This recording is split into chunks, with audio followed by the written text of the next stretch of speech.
உலகத் தமிழர்களின் உயிர்நாதம் உண்மை தமிழ் தொலைக்காட்சி. வணக்கம். உண்மை தமிழ் தொலைக்காட்சியின் பிரதான செய்திகள் வாசிப்பவர் பாரதி மயில் வாகனம். முதலில் தலைப்புச் செய்திகள். உணவு விஷமானதால் 500 பேர் வைத்தியசாலையில். புலமைப்பரிசில் பரீட்சை குறித்து வெளியான முக்கிய அறிவிப்பு. சுவிஸில் மர்மமான முறையில் இலங்கை தமிழ் இளைஞன் உயிரிழப்பு. தேர்தல் வரலாற்றில் அதிகளவான சுவரொட்டிகள் வவுனியாவில் பதிவு. கனடாவில் விசா குறித்து வெளியான முக்கிய தகவல். 27 நாடுகளில் பரவும் புதிய வகை கோவிட். லெபனானில் தொடர் தாக்குதல். அடுத்தடுத்து வெடித்து சிதறும் தகவல் தொடர்பு சாதனங்கள். இனி விரிவான செய்திகள்.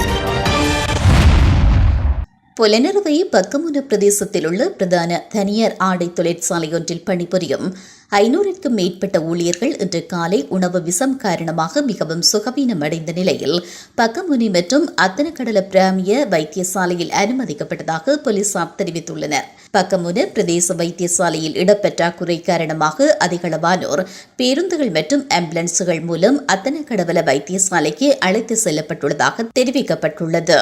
அத்தனக்கடவல மற்றும் பக்கமுன வைத்தியசாலையில் அனுமதிக்கப்பட்ட ஆடை தொழிலாளர்கள் மற்றும் பணிப்பெண்களின் நிலை கவலைக்கிடமாக இல்லை என்றும் அவர்கள் சிகிச்சை பெற்று வருவதாகவும் பக்கமுன மற்றும் அத்தனக்கடவல வைத்தியசாலையின் பேச்சாளர் ஒருவர் தெரிவித்துள்ளார். 5ஆம் தர புலமைப்பரிசில் பரீட்சையின் முதலாவது வினாத்தாள் தொடர்பில் எழுந்துள்ள பிரச்சினை குறித்து பரீட்சை திணைக்களம் மற்றும் குற்றப்புலனாய்வு திணைக்களம் ஆகியன இணைந்து விசாரணைகளை ஆரம்பித்துள்ளன. கல்வி அமைச்சு தரும் 5 புலமைப்பரிசில் பரீட்சைகள் தொடர்பில் வெளியிட்டுள்ள விசேட அறிக்கையொன்றிலேயே இது தொடர்பில் குறிப்பிடப்பட்டுள்ளது. இதற்கமைய விசாரணைகள் நிறைவடைந்தவுடன் இது தொடர்பில் தீர்மானம் எடுக்கப்படும் என்றும் அந்த அறிக்கையில் மேலும் தெரிவிக்கப்பட்டுள்ளது. இந்த வருட புலமைப்பரிசில் பரீட்சையின் முதலாவது வினாத்தாளின் சில வினாக்களுடன் கூடிய மாதிரி வினாத்தாள் அளவு பிரதேசத்தை சேர்ந்த பிரபல மேலதிக வகுப்பு ஆசிரியர் ஒருவரினால் வெளியிடப்பட்டதாக குற்றம் சுமத்தப்பட்டிருந்தது. இதனைத் தொடர்ந்து வினாத்தாள் தயாரித்த நிபுணர்கள் குழுவின் இணக்கப்பாட்டுடன் வெளியிடப்பட்டதாக கூறப்படும் 3 வினாக்களை நீக்கி இறுதிப் புள்ளிகளை வழங்க பரீட்சை திணைக்களம் கடந்த 17ஆம் தேதி தீர்மானித்தது.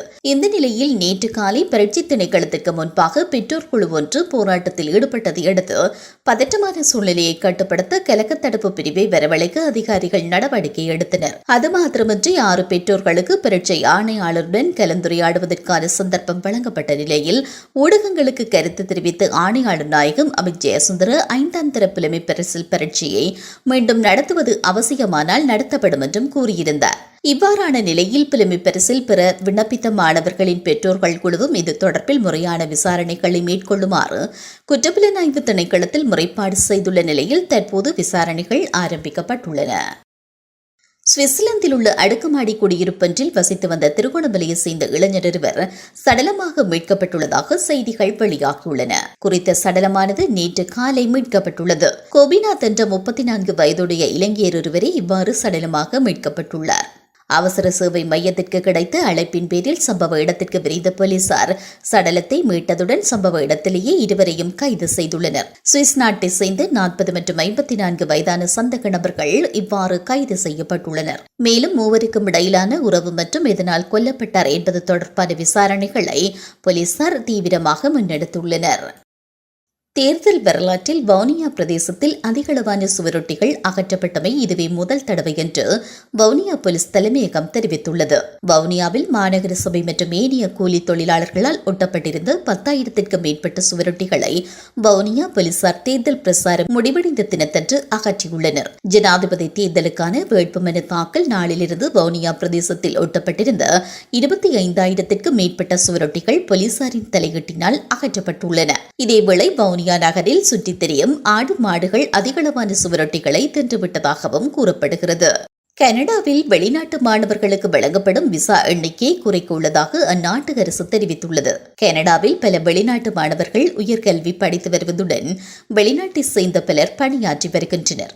இந்த நிலையில் கனடாவில் வெளிநாட்டு தொழிலாளர்களின் எண்ணிக்கைகள் குறைக்கப்படும் என்று கனடா பிரதமர் ஜஸ்டின் ட்ரூடோ அறிவித்துள்ளார். உள்ளூர் இளைஞர்களுக்கு வேலை வாய்ப்புகளை அதிகரிக்க இந்த நடவடிக்கை எடுக்கப்படுவதாக சுட்டிக்காட்டப்பட்டுள்ளது. இதன் அடிப்படையில் வெளிநாட்டு மாணவர்களுக்கு வழங்கப்படும் விசா எண்ணிக்கை கணிசமான அளவு குறைக்கப்படுவதாக அறிவிக்கப்பட்டுள்ளது. கனடாவில் தற்காலிக குடியிருப்பாளர்களின் எண்ணிக்கையை குறைக்கும் ஒரு பகுதியாக வெளிநாட்டு மாணவர்களுக்கு வழங்கும் படிப்பு அனுமதிகளின் எண்ணிக்கையை மேலும் குறைப்பதாக அரசு அறிவித்துள்ளது. இது தொடர்பாக கனடா பிரதமர் ஜஸ்டின் ட்ரூடோ மேலும் தெரிவிக்கையில், இந்த ஆண்டு சர்வதேச மாணவர்களுக்கு 35% குறைவான அனுமதி வழங்குகிறோம். அடுத்த ஆண்டு அந்த எண்ணிக்கை மேலும் 10% குறையும். அத்தோடு குடியேற்றம் நமது பொருளாதாரத்திற்கு ஒரு நன்மை, ஆனால் அதை தவறாக பயன்படுத்திக் கொள்ளும் போது நாங்கள் ஒடுக்குகிறோம் என்று அவர் கூறியுள்ளார். கனடாவில் 2023 ஆண்டு 5.9 லட்சம் பேருக்கு, 2024 ஆண்டின் முதல் 7 மாதங்களில் 1.75 பேருக்கும் அனுமதி வழங்கப்பட்டுள்ளது. புதிய வகை XEC கோவிட் திரிப்பு தற்போது 27 நாடுகளில் பரவியுள்ளதாக வெளிநாட்டு ஊடகங்கள் செய்தி வெளியிட்டுள்ளன. Poland, Norway, Luxembourg, Ukraine, Portugal, China உள்ளிட்ட 27 நாடுகளை சேர்ந்த 500 மாதிரிகளில் ஒரே ரகம் இருப்பது தெரியவந்துள்ளது. கடந்த ஜூன் மாதம் ஜெர்மனியில் அடையாளம் காணப்பட்ட XEC எனும் கோவிட் வைரஸின் புதிய திரிவு இதுவரை பிரித்தானியா, அமெரிக்கா, டென்மார்க் உள்ளிட்ட பல நாடுகளில் பரவியுள்ளதாக கூறப்படுகிறது. குளிர்காலத்தில் வேகமாக பரவத்தக்க சில புதிய பிறழ்வுகளை இந்த வைரஸ் கொண்டிருப்பதாகவும், தடுப்பூசிகள் பயன்பாடு காரணமாக இந்த திரிவால் மனிதர்களுக்கு தீவிரமான பாதிப்பு ஏற்படுவதற்கான வாய்ப்பு குறைவு என்றும் நிபுணர்கள் கருத்துரைத்துள்ளனர்.